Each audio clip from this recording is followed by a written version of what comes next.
Bonjour à tous, je suis vraiment heureux de vous savoir avec nous pour l'épisode d'aujourd'hui. Accompagné de Guyver, ministre Éric Sébastien nous fait l'honneur de sa présence pour un message spécialement pour nous les hommes. Allons tout de suite dans 1 Corinthiens 11, verset 3. Je veux cependant que vous sachiez que Christ est le chef de tout homme, que l'homme est le chef de la femme et que Dieu est le chef de Christ. Et moi, je vous laisse tout de suite avec ministre Éric Sébastien et Guyver qui vous en diront davantage. Ta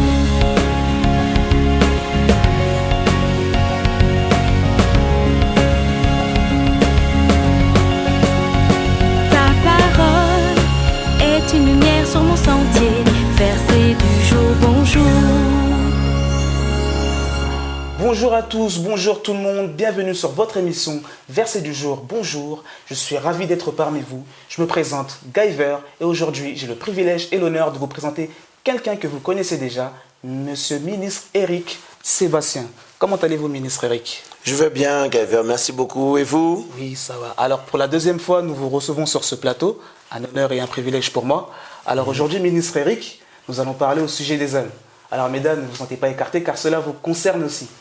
Alors, ministre Éric, moi j'ai une question à vous poser. Oui. Quel est le rôle à jouer pour l'homme au sein de la société? L'homme est, au sein de la société, l'homme est le responsable.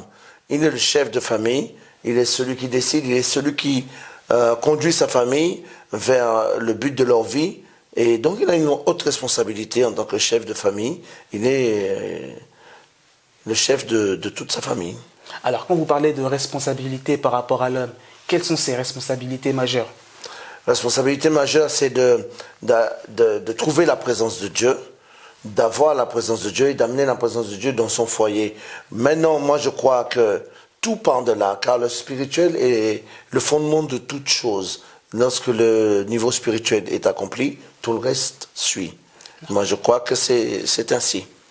D'accord. Alors, si je comprends bien, pour être un homme accompli, il faudrait être un homme spirituel, avoir de la spiritualité. Absolument. D'accord. Maintenant, pour une personne, pour un homme qui n'a pas le côté spirituel et qui n'a pas forcément eu de repères, d'exemples. Justement, cet épisode peut être le début de toutes ces choses. Parce qu'il est écrit dans la Bible que l'homme est le chef de la femme. Mais bien entendu, avant, il y a Christ au-dessus de lui. Christ est le chef de l'homme. L'homme est le chef de la femme. Et bien sûr, le chef de Christ, c'est qui? Dieu. Voilà. Donc nous sommes tous soumis et nous sommes tous responsables. Bien sûr, Dieu a fait bien les choses. Dieu a fait les choses de manière à ce qu'il y ait de l'ordre depuis la tête jusqu'à la femme. La femme, elle est soumise à l'homme. La femme sait qu'elle a une autorité qui est sur elle. C'est l'homme. Et donc l'homme, il n'est pas là pour dominer sur la femme, mais il est là pour mener à bien sa famille, être le modèle. Voilà. D'accord. Alors, quand j'entends ce que vous dites, je me pose la question. Un homme, pour conduire une famille, il a besoin d'une vision. Oui. Ok. Alors, par rapport à la vision que Dieu a donnée à l'homme, comment la femme pourrait aider l'homme à s'épanouir dans la vision que Dieu lui a donnée? Déjà, il faut que l'homme communique la vision. Il faut que ça soit clair dans la tête de l'homme, clair dans son cœur, parce qu'un homme qui va nulle part ne peut pas amener les autres quelque part. Donc, d'abord, il a une vision, il communique la vision à sa famille, et en communiquant la vision à sa famille, il donne les pas pratiques pour que cette vision puisse s'accomplir. Parce que bien entendu, lui, il a la vision, mais ça ne veut pas dire que tout le monde a cette vision dans leur cœur également. Mais il faut qu'il la communique, et il faut qu'il la détaille, il faut qu'il explique, et bien entendu, il faut qu'il puisse lui-même avoir une vision claire de tout ce qu'il a à accomplir. Parce qu'une vision, c'est un ensemble de buts et d'objectifs que l'homme a à atteindre, que Dieu lui a confiés. Voilà. Alors, par rapport à cette vision-là, il emmènerait la famille. Exactement. Donc, ça serait un peu, c'est comme une ligne conductrice. Bien sûr. Ok, à suivre. Avec son aide, parce qu'il est aidé. Sa femme est son aide. Donc, il est aidé par sa femme, et bien entendu, après, avec ses enfants. Donc, il a la responsabilité de conduire sa famille vers le bonheur. D'accord. Alors, un homme étant seul au départ, la femme rentre dans son monde. Oui. comment l'homme pourrait communiquer la vision que Dieu a placée dans son cœur à sa femme?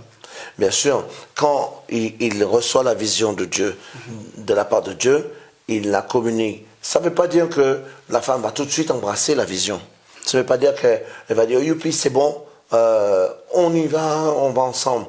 Non, il faut savoir comment la communiquer, la vision, comment l'expliquer. Parce que, bien entendu, c'est pas parce qu'on a entendu la voix de Dieu que les autres aussi ont entendu la voix de Dieu.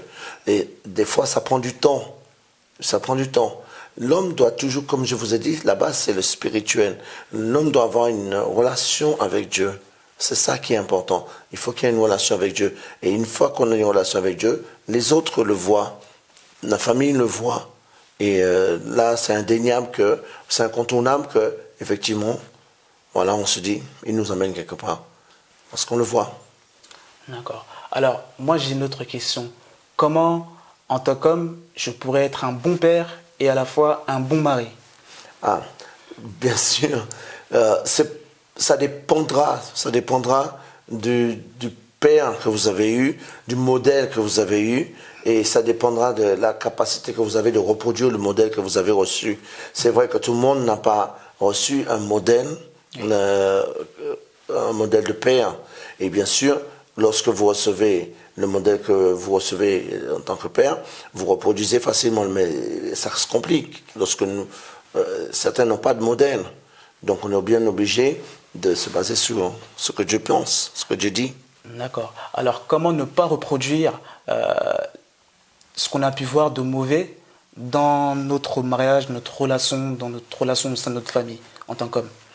Comment ne pas reproduire, en fait, il faut haïr des choses qui ne sont pas bonnes. Il ne faut pas les aimer, il ne faut pas les accepter, il ne faut pas en fait faire avec. Parce que c'est vrai, on a tendance à retenir tout. Nous ne sommes pas obligés de retenir tout. Nous retenons ce qui est bien. On retient ce qui est bien, on reproduit ce qui est bien. Mais ce qui n'est pas bien, on veut oublier, on veut mettre de côté. Parce que certaines choses qu'on a reçues, c'est pas à retenir. D'accord. Alors, en tant qu'homme, quand on nous parle de responsabilité, on a cette tendance à avoir une certaine crainte. Mm-hmm. On a peur un peu. Ça fait peur. Je pense que, messieurs, vous savez de quoi je parle. Oui. Comment faire face à nos faiblesses et à nos peurs, nos craintes, nos doutes quand on a à charge une famille? En fait, je voudrais vous dire, Gaver, on ne va pas enlever la peur. Parce que les peurs font partie, on va dire que les peurs font partie. Parce qu'on ne sait pas tout. On est obligé, bien sûr, d'avoir la foi, de faire confiance à Dieu. On ne sait pas tout. Quand Dieu a dit à Abraham, quitte ta patrie, va-t'en dans le pays que je te montrerai, j'imagine que pour Abraham, c'était pas simple. Parce que j'imagine qu'il n'avait pas quitté sa famille avant. Mais maintenant, certaines choses que Dieu nous demande, c'est vrai, vont nous demander de faire un effort de foi, d'avoir la foi. On est obligé de faire confiance à Dieu. Mais ça n'exclut pas qu'on puisse avoir la peur. Maintenant, les peurs viennent lorsque nous n'avons pas cette assurance, parce qu'on n'a pas la connaissance, parce qu'on n'en a pas la compréhension. Et lorsqu'on n'a pas toutes ces choses, on a peur. Mais lorsque on avance, nous devons avancer selon les choses sûres. Des choses que nous savons qu'elles sont sûres. La parole de Dieu est sûre. Donc lorsque nous avançons, nous avons ces valeurs qui sont là, mais nous avons la parole de Dieu comme guide. Amen. Voilà. Au fur et à mesure, on grandit. Moi, j'ai pas tout de suite dans ma vie dit, j'ai une vision, et puis je vais communiquer à ma famille, et puis toute la famille va me suivre. Bien entendu. Un processus. Oui, il y a un processus. Au début, ma femme a rigolé. Bien sûr, elle a rigolé parce que c'était tellement grand. Mais bien sûr, avec le temps, elle a vu mon sérieux. Elle a commencé à voir les fruits de ce que je lui disais. Et c'est ce qui a fait qu'elle adhère. Parce que lorsque vous avez une vision, on ne peut pas juste avoir une vision, le savoir et ne pas l'accomplir. Lorsque vous avez une vision, vous vous mettez en marche pour l'accomplir. Les autres nous prennent au sérieux. Les autres commencent à regarder et voient, il va quelque part. Donc on va le suivre. Oui. Alors en tant qu'homme, je peux comprendre qu'on doit être des exemples pour pouvoir être suivi. Maintenant, comment être un bon mari par rapport à vis-à-vis de sa femme? Comment trouver un équilibre entre ce que Dieu nous a donné à faire, à accomplir, et l'épanouissement de la famille? Moi, je crois qu'un bon mari aide sa femme, à être épanouie, à s'accomplir et à accomplir l'œuvre de Dieu. Parce que, en fait, lorsque nous recevons une vision et que nous communiquons la vision, on a besoin de la communiquer et on a besoin aussi de prier. Parce que c'est sûr que c'est pas toujours simple. Donc on a besoin de prier Dieu pour cela. Et on a besoin de marcher, j'aimerais vous donner mon cas par exemple. Ma femme n'a pas embrassé immédiatement la vision. Mais je dis à Dieu, mais si tu m'as donné cette vision, Seigneur, touche son cœur à elle.